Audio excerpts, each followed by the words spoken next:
Compared to decades past, assessments are not only for giving grades to students, but also for guiding students through their learning. Teachers and students can use assessments to gauge progress in learning as a tool to identify learning areas that are in need of support and to showcase and summarize growth.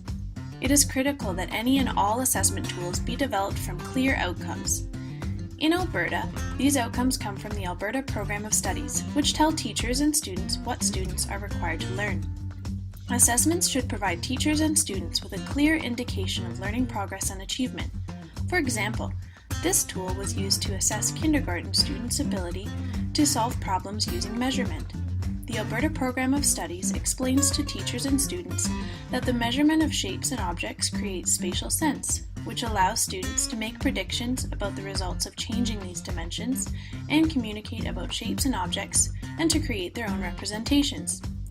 These types of assessments tell students about their learning, and they tell teachers if students have reached the required outcomes.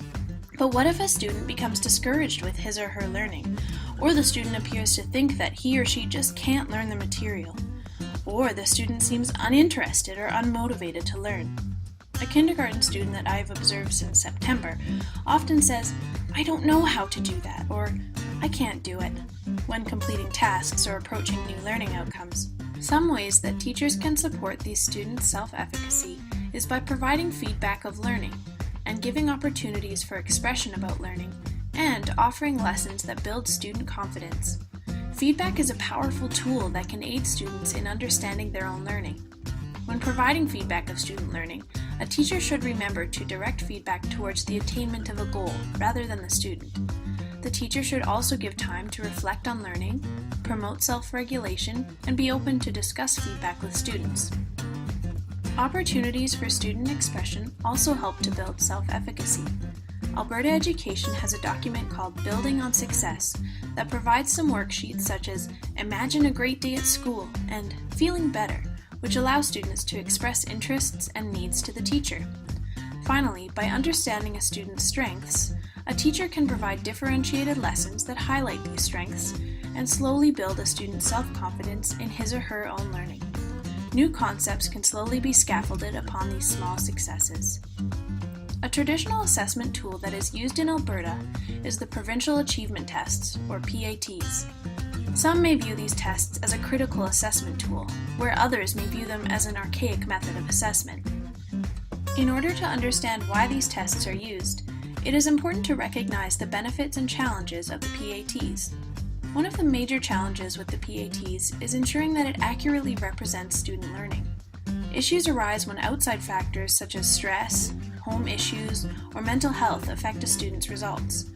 However, there are beneficial options for students that can reduce these issues.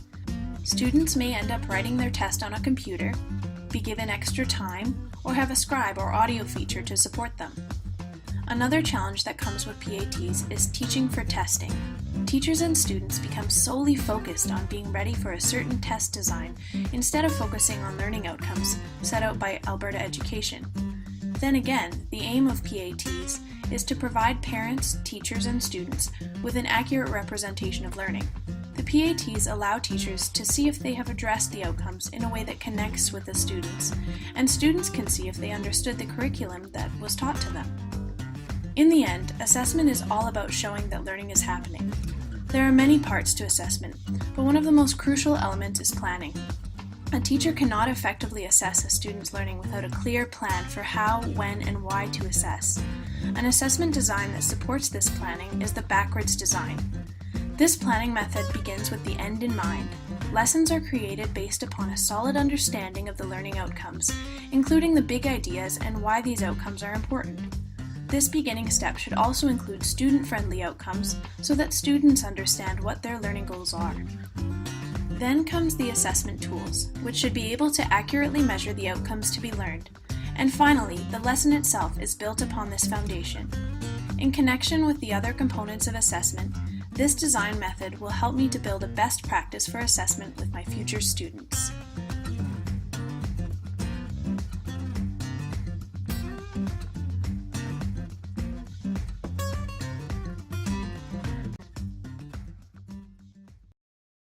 Created using Powtoon.